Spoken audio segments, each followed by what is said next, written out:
10월 13일 화요일 새벽 우리에게 주신 하나님의 말씀은 역대하 9장 22절에서부터 31절까지 말씀입니다. 솔로몬 왕의 재산과 지혜가 천하의 모든 왕들보다 큰지라.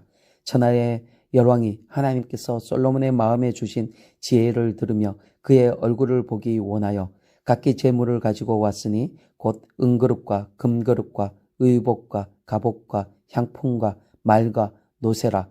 해마다 정한 수가 있었더라. 솔로몬의 병거 매는 말의 외양간은 4천이요 마병은 12,000명이라. 병거 성에도 두고 예루살렘 왕에게도 두었으며 솔로몬이 유브라데 강에서부터 블레셋 땅과 애굽 지경까지의 모든 왕을 다스렸으며 왕이 예루살렘에서 은을 돌같이 흔하게 하고 백향목을 평지의 뽕나무같이 많게 하였더라. 솔로몬을 위하여 애국과 각국에서 말들을 가져왔더라. 이 외에 솔로몬의 시종 행적은 선지자 나단의 글과 실로 사람 아이야의 예언과 선견자 id도의 묵시책 곧 id도가 느밧의 아들 여로보암에 대하여 쓴 책에 기록되지 아니하였느냐. 솔로몬이 예루살렘에서 온 이스라엘을 다스린 지 40년이라. 솔로몬이 그의 조상들과 함께 자매 그의 아버지 다윗의 성에 장사되고 그의 아들 르호보암이 대신하여 왕이 되니라. 아멘. 여러분, 오늘 본문의 내용은 솔로몬이 받은 부와 명성에 관한 말씀이 나옵니다. 솔로몬의 재물이 구체적으로 오늘 본문에 기록된 이유는 하나님께서 솔로몬에게 약속하신 부분을 확실하게 지켰음을 보여주기 위함입니다. 역대하 1장 12절을 보시면 하나님께서 솔로몬에게 이렇게 약속합니다. 내가 내게 지혜와 지식을 주고 부와 재물과 영광도 주리니 내 전의 왕들도 이런 일이 없었거니와 내 후에도 이런 일이 없으리라 하시니라. 여러분, 하나님께서 이 약속을 오늘 이루십니다. 하나님은 솔로몬에게 엄청난 지혜를 주셨습니다. 솔로몬은 이 지혜를 가지고 모든 것을 할 수 있었습니다.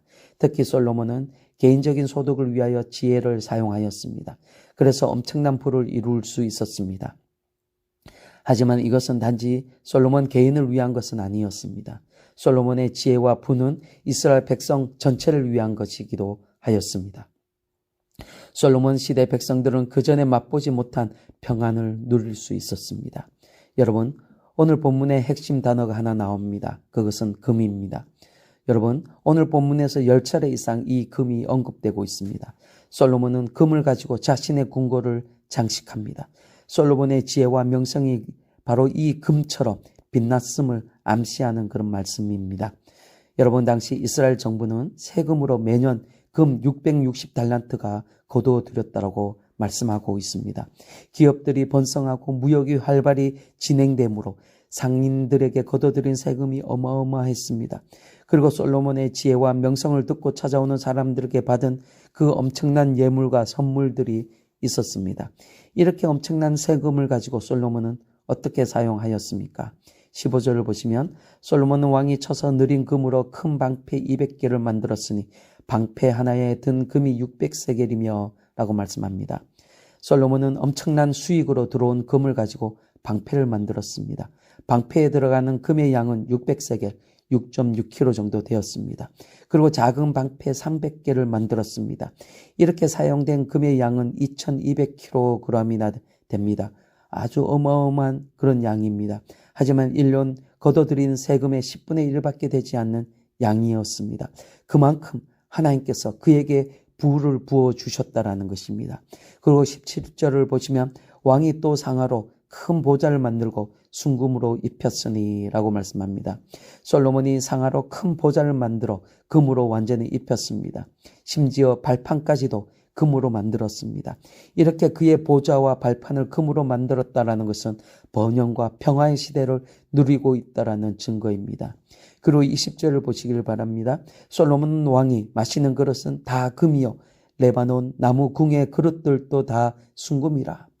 솔로몬은 자신이 사용하는 모든 그릇과 잔도 금으로 만들었습니다.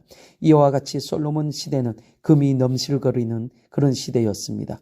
솔로몬의 통치 아래 이스라엘은 전에 없었던 황금기를 누리고 있습니다.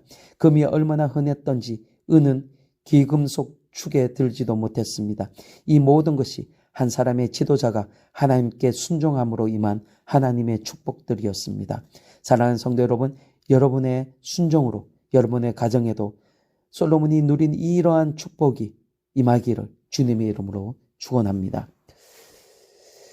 이렇게 성전과 궁전과 그리고 주변의 모든 것이 그렇게 금으로 만들어 빛났습니다. 그런데 여기서 중요한 것은 솔로몬의 이름도 금과 같이 빛났다라는 것입니다.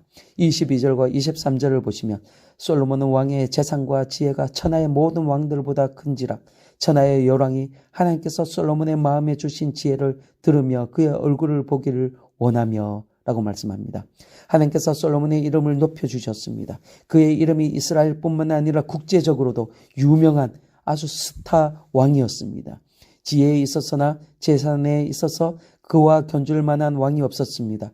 이렇게 된 것은 모두 다 하나님께서 솔로몬에게 약속하신 그 지혜와 부가 그의 삶을 가득 채웠기 때문입니다.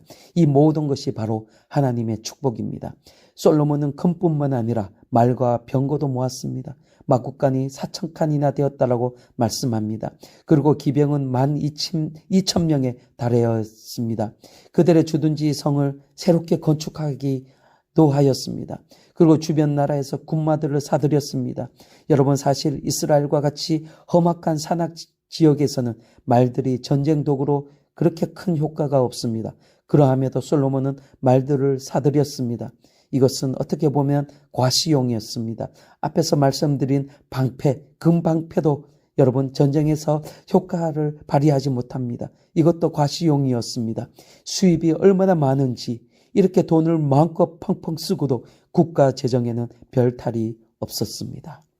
그리고 그의 재임 기간 가나안 지역은 유프라테스 강에서부터 블레셋 영토와 그리고 애굽의 국경에 이르기까지 그 주변의 모든 왕들을 솔로몬이 다스렸습니다. 가나안 지역의 모든 왕들이 솔로몬을 군주로 모시고 조공을 바쳤습니다. 솔로몬은 이스라엘 역사상 가장 넓은 영토를 다스리는 그런 왕이 되었습니다. 여러분, 이스라엘은 전에 경험하지 못했던 그러한 풍요로움을 지금 누리고 있는 것입니다. 당시 예루살렘에서는 은이 돌처럼 흔하였습니다. 백향목나무는 마치 뽕나무만큼이나 많았다라고 말씀하고 있습니다. 여러분, 오늘 본문에서 이런 것을 구체적으로 언급하는 이유가 있습니다. 바로 이것이 하나님의 축복이라고 말하고 있는 것입니다. 하나님의 말씀에 순종함으로 누리는 축복임을 드러내고 있는 것입니다. 여러분, 하지만 솔로몬의 재임 기간이 그리 순탄하지는 않았습니다.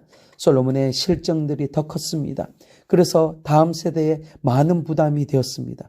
그러나 역대하는 이 부분에 대하여 다루지 않고 있습니다. 31절을 보시면 솔로몬이 그의 조상들과 함께 자매 그의 아버지 다윗의 성에 장사되고 그의 아들 르호보암이 대신하여 왕이 되니라. 이렇게 마무리되고 있습니다. 솔로몬의 죽음 기사로 바로 넘어가서 바로 마무리됩니다. 여러분, 열왕기서와는 달리 역대하는 솔로몬의 실정은 다루지 않고 있습니다. 다윗 왕의 실정도 다루지 않고 있습니다. 긍정적인 부분만 다루고 마무리를 짓습니다. 여러분, 이렇게 하는 이유가 있습니다. 전에도 한번 말씀드렸지만 역대하가 기록된 시기는 바벨론의 포로 이후입니다. 열왕기서도 포로기 이후에 기록되었지만 서로 관점이 다릅니다. 열왕기서는 바벨론 포로 이후에 이스라엘이 멸망하게 된 이유가 무엇인지 그에 대한 자기 성찰적인 관점에서 역사를 보고 있다라면 역대기는 그렇다면 앞으로 유다 백성들을 어떻게 살아야지 하나님의 백성으로 이 땅에서 번성하며 살 것인가 라는 어떤 미래지향적인 관점에서 역사를 보고 있습니다. 그래서 역대기에서는 과거의 부정적인 이미지보다는 긍정적인 이미지에 포커스를 잡고 있습니다. 어떻게 했을 때 이스라엘이 번성하였으며 복을 누리며 살았는지 그에 대하여 답을 찾고 있는 것입니다. 사랑하는 성도 여러분, 믿는 자들은 긍정적인 부분을 보며 살아야 합니다. 과거에 부정적인 것에 묶여 사는 것은 우리를 향한 하나님의 뜻이 아닙니다. 과거에 잘못한 부분에 대하여 회개가 필요한 것은 사실입니다. 하지만 그것에 묶여 벗어나지 못하고 자기를 비하하고 다른 일을 정죄하는 것은 마귀의 속임수입니다. 회개하고 털어낼 것은 과감히 털어내고 잊어야 합니다. 그리고 긍정적인 것을 바라보아야 합니다. 하나님께서 우리에게 주신 은혜와 복을 생각하시길 바랍니다. 하나님의 그 크신 사랑으로 우리를 덮어주신 그런 것들을 기억하시길 바랍니다. 그 가운데 우리 인생의 해결책이 생기고 삶의 변화가 일어나게 됩니다. 오늘 또 여러분의 가정에 하나님의 복이 풍성하게 부어지기를 주님의 이름으로 축원드립니다. 아멘.